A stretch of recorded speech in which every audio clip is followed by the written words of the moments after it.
Welcome back. I'm Michael Ray. You're listening to Thought-Provoking Talk on Dresser After Dark. John Godges with us. He is the author of Oh Beautiful, An American Family in the 20th Century. Let's look at something else also. When we're dealing with, with the media, with movies, television, etc., it's not the movies that do it. It's not TV that does it. What does it is allowing these things to happen. How are you going to tell an 11, 12-year-old girl today not to have sex when everything that she sees around her is having to do with they're paying money to have to see some of these sexually explicit movies, some of the ads that you see, some of the things that are going on in school, the sexting. I mean, this list can go on and on and on. The family is the one that needs to put the foot down, because if they don't get the identification through the family, if they don't get their identity through that family and acceptance, they're going to go find it someplace else. John, that's where the problems start. And it doesn't matter what your ethnicity is, what your gender is. It's all the same thing when you're here. Somebody once said to me, what's an American? And I have something, I'm not going to do the whole thing, but an American today is everybody, which is a good thing. But it should be a commonality of culture that draws us together. And that's not happening.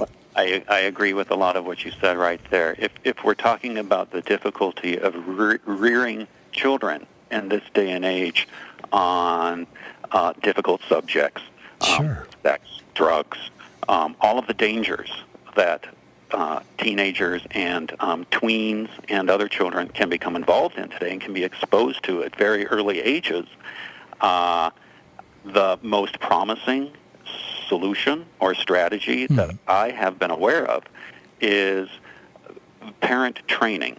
And when I worked with the immigrant communities in downtown Los Angeles, the Armenian, the Latino, the Russian communities, we had a parent training program in the schools inviting parents, which at a time and place that was pretty convenient and comfortable for them, to come together with a group of their peers for a voluntary series of sessions. You could call it classes, maybe 5 or 6 over the course of 5 or 6 weeks, where they would be able to talk to each other about the kinds of difficulties they face and also become educated, in our particular case, about the dangers of alcohol, tobacco, and other drugs. Most recently, here in my day job at the RAND Corporation, we've put together some projects on a work site-based parent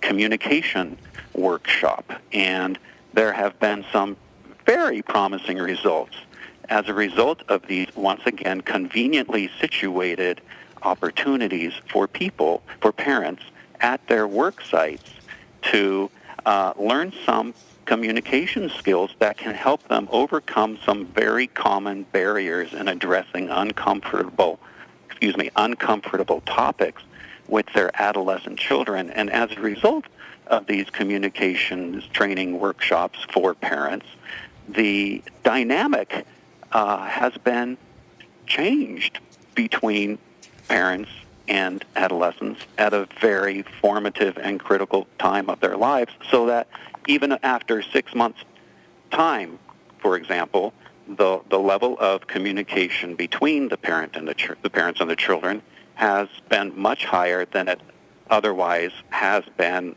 in the control groups. So these have been scientific studies comparing the control groups with the treatment groups, if you will, the people who attend these parent training workshops.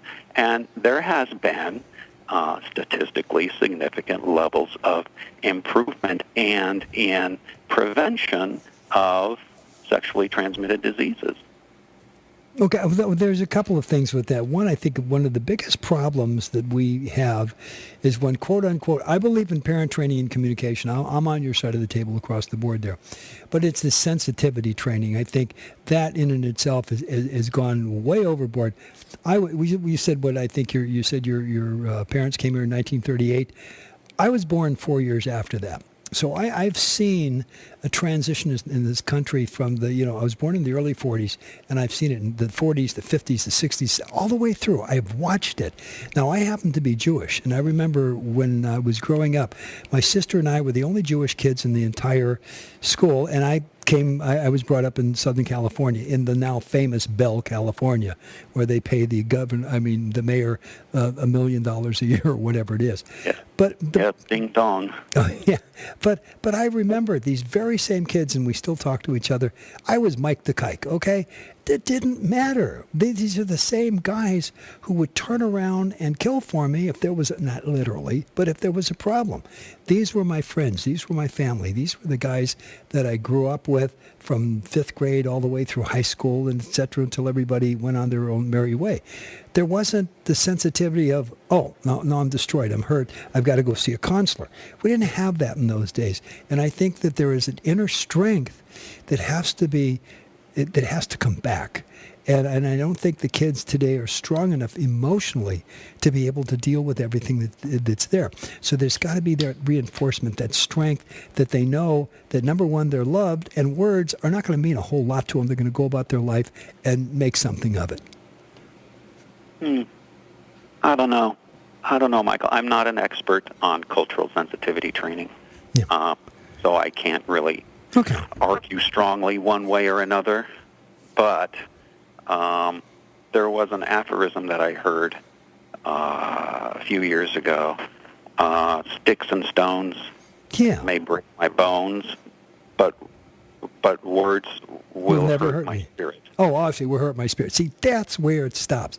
Originally, John, it was sticks and stones will break my bones, but names can never hurt me. And if words can break my spirit, you got a problem there. And I think it's a major problem. Names can break my spirit. That might have been, and I think in certain cases there is some truth to that. Look at what is happening still today among gay and lesbian youth. Yeah. I mean, if you look at the spate of suicides and murders and even tortures that have occurred over the past 18 months or so in this country, which is one of the most advanced, I would say, in terms of tolerance of homosexuals in the world, there still is very much a need in our communities, in our families, in our schools, in our societies to enhance our cultural sensitivity toward people who do not fit into mainstream society.